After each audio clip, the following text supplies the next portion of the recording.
Hey everyone, it's me Chris from Body Nova Fitness Coaching, and we're going to talk about the deadlift and deadlift progressions. Now, when I look at the deadlift, there are many versions of the deadlift,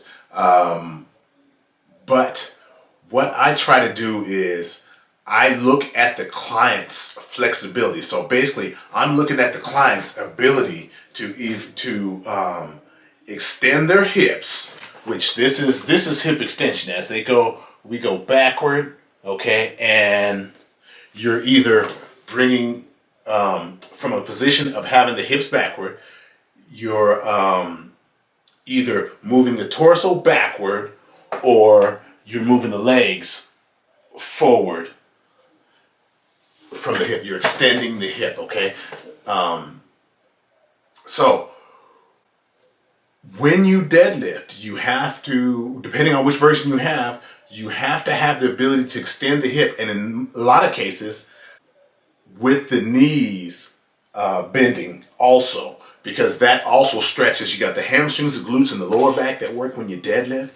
Okay, so you need the hamstrings, the glutes, and the lower back to be able to stretch at two joints, because you got at the hip joint, but then like in versions like the Sumo Deadlift or the regular deadlift, Snatch grip deadlift, those knees bend also to get you a little lower, right? So those muscles have to be able to stretch at two different points, not just at the hip joint, but also at the knee joint, which allows you to get into the deadlift. If there are things with your posture or problems with your mobility that exist, it's going to limit your ability to get into the positions that you need to get into to properly deadlift, okay? Because when you deadlift, it's not just about lifting the bar off the floor. It's about how you lift the bar off the floor, okay?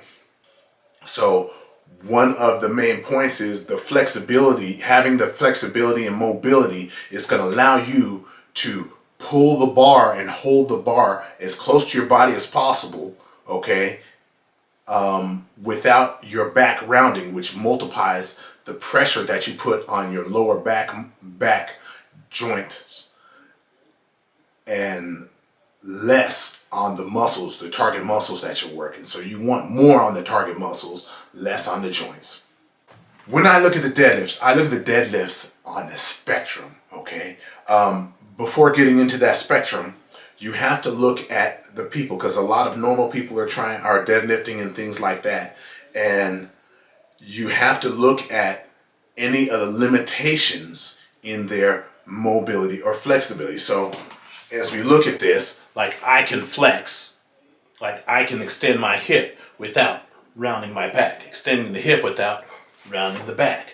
Okay, so the deeper I can go extending my hip, in this case pushing my glutes backwards and then driving forward with the hips, or in some cases, like the good mornings, bringing this up without having a rounded back, okay, that's going to allow me to do more deadlifts, and that's going to allow me to put more of the tension on the muscles and less on the joints. In this case, is my lower back, stressing out my lower back. Okay, because once you have a natural curve or the natural shape of the spine, a little slight S shape or curvature of the spine. Okay, once you break that natural curvature, the amount of pressure on your spine multiplies. In some cases by 10. It's not just it's 100 pounds and now, because the curve is wrong, is 105. No, it could be 200, 300, whatever, on your spine, okay? So you want to keep that in mind. That's why good form in the deadlifts is so important. And also having the right mobility, and flexibility, so that you can pull the bar close to you and keep the bar as close to your body as possible. Some people say, oh, I don't want to have to work that hard. I don't want to have to bend. It's uncomfortable. It's a lot of work. But you want that bar close to you, because if that bar is farther away, you're a longer lever. And if you're a longer lever, your back, the joints that you're working are going to have to work harder. Okay? So you want to pull that bar close to you so you don't have to your joints don't go through as much wear and tear, just to maintain the position, a neutral position, so that you can work the muscles and not work the back. Okay, the lower back. Okay, so with this spectrum, now I'm gonna throw a little monkey wrench in there, because a lot of more gyms are now having trap bars than they were when I started lifting. Most, they didn't even know what the heck they were in, what, 1988 or whatever the hell. Yeah, so I'm going to put the Sumo Deadlift first, and this spectrum is going to be based on how far, how much you have to lean forward and bend the knees without rounding your back. So I'm going to put the Sumo Deadlift at the top of this list, okay? And the reason why the Sumo Deadlift is going to be one of the easiest exercise versions to teach to people who have crappy flexibility, because one, you can do it with a dumbbell, okay? And you can just set the dumbbell down, set the dumbbell upright, and you can reach down to grab the dumbbell. And then two, you're a little more upright. See, if you compare it to any of the other versions of the deadlift, they have you lean more forward. The sumo, you can stay more upright because you have a wider stance, and that really wide stance makes the distance that you travel down to get the bar shorter. Okay, so if that distance is shorter, you know, you can stay more upright before your flexibility and your mobility limits you. All right. So that's why we like the Sumo Deadlift. A lot of people like the Sumo Deadlift because we're into training those glutes and things like that. And you can really make the glutes work more, which is, it does, because you also have the knees bent. With the knees bent, okay, there's a larger stretch on the glute. So it's not the same as it's not just a equal switch. If you switch out the stiff-legged deadlift and the Sumo Deadlift or any other deadlift, because you also have to look at how the knees bend. And then two, with the sumo version of the deadlift, the feet are further apart. So when the feet are further apart, okay, when you have to go to straighten the legs, those adductors, the muscles, abductors, I'm sorry, which are glute, which is another function of the glutes, the abduction, okay. That also make the glutes work harder. Anytime you're trying to hit a muscle group, the more functions that you can make, that you can incorporate in that without sacrificing too much weight, the harder that muscle is going to have to work. Okay, second, we're going to talk about the trap bar deadlift, versions of the trap bar deadlift, and the reason why. And you can exchange that for being first, or with the stiff-legged deadlift, which is next. Okay. The trap bar deadlift gives you an advantage because even though you can travel, the distance is a little bit further than the sumo deadlift.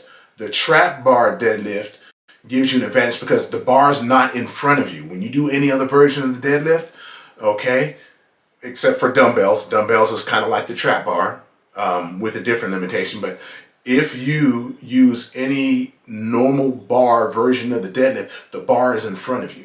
So you don't have the ability to make yourself a short lever, okay? So basically, when I say short lever, the distance between where the bar would be if you're holding the bar and your back joint and your hip joint is going to be shorter because you step inside the bar. You're inside what they call the center of mass, okay?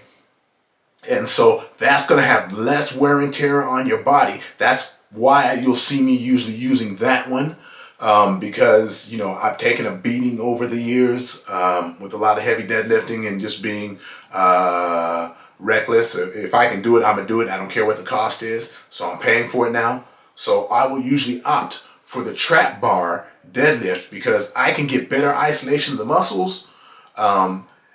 And I don't have to pay a price because I'm inside the bar. And this is easier to teach for people because it doesn't require them to have as good a mobility as the regular deadlift, okay? And I put this in front of the stiff-legged deadlift because you can also perform the stiff-legged deadlift inside the trap bar, okay? So this is going to be my number 2 on that spectrum. It's going to be the trap bar deadlift, okay? Okay, so this is going to lead me to number 3, which my number 3 is obviously the stiff-legged deadlift. The distance that you have to travel is shorter, okay? And you can easily keep the bar close to your body, and you don't really even have to bend your knees. Like, you bend them a little, but it doesn't require you to bend and straighten your knees to perform this well. So the stiff-legged deadlift is great. It does work the glutes, not in the same way and not to the same degree as the sumo deadlift. Is great for the hamstrings. With any of these deadlifts, another thing that you want to focus on is most people, they think of the bar only traveling from here to there.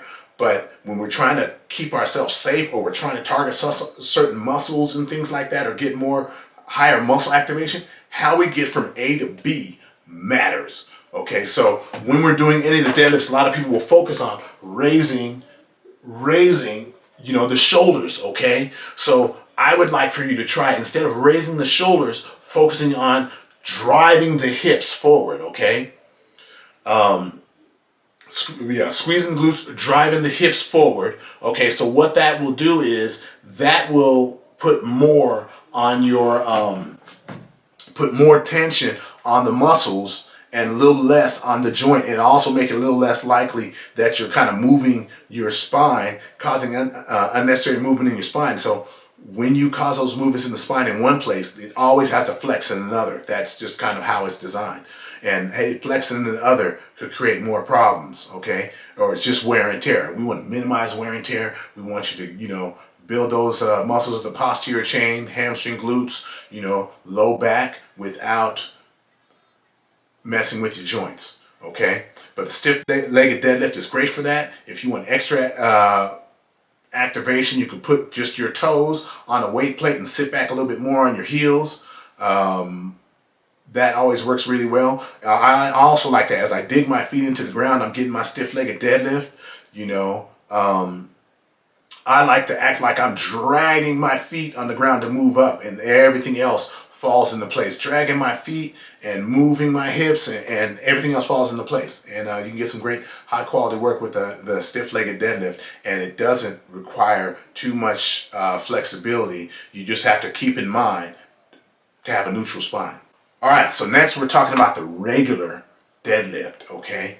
And this is without the trap bar, just the regular deadlift. This is going to be, number 4 on the list, or the middle guide. This is the standard deadlift, where you're performing that with, with bent knees. And the one thing that I would say about this is, before you set up any of these deadlifts, you want to find how your hip anatomy is built, or try to position your feet in a way that your hip anatomy is built. So one of the things I'll usually do is I'll just go to a place and I'll just jump up, or I'll have the client jump up a little bit, and then when they land, they'll catch themselves. They'll usually catch yourself in your, I'm going to say your ready position, the position that is most favorable for you athletically, okay? Because there'll be sometimes people will use too close of a stance, and there'll be little things where their knees will have to rotate kind of funny, or too close of a stance, and their spine will have to open up a little bit for them to get into position.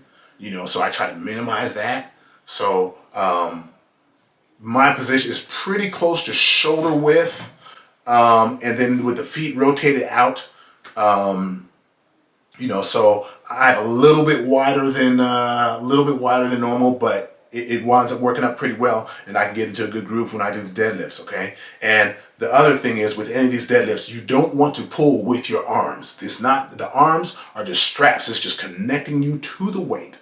So you're just grabbing the bar, keeping the arms straight, lats engaged. You want to engage those lats and those upper back muscles, to hold that position, to keep everything tight, so you're not wasting energy once you apply your feet to the ground to get that bar up, okay?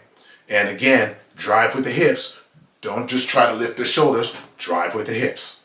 All right, so this next one is really good. You can really get extra hamstring engagement if you want that. You're not going to be as strong as you are in your regular deadlift, but it will pay off. And you have to have more mobility and flexibility, because what happens is, in the snatch grip deadlift, which this one is your hands are further apart, like snatch grip. So I would come up to the bar, I would sit probably on one edge, and I would do this, like it would be the width that I would have if I was performing snatches, hence snatch grip deadlift, okay? So I grab the bars that distance apart, okay? So grab the bar that distance apart, and so what you're gonna notice, because your arms are further apart, you're going to have to bend forward more to attach yourself to the bar, okay? So you're going to be leaning more forward. You're going to need more flexibility. You're going to need more hip bend and knee bend to perform this exercise without rounding the back or creating some sort of bad form. Okay.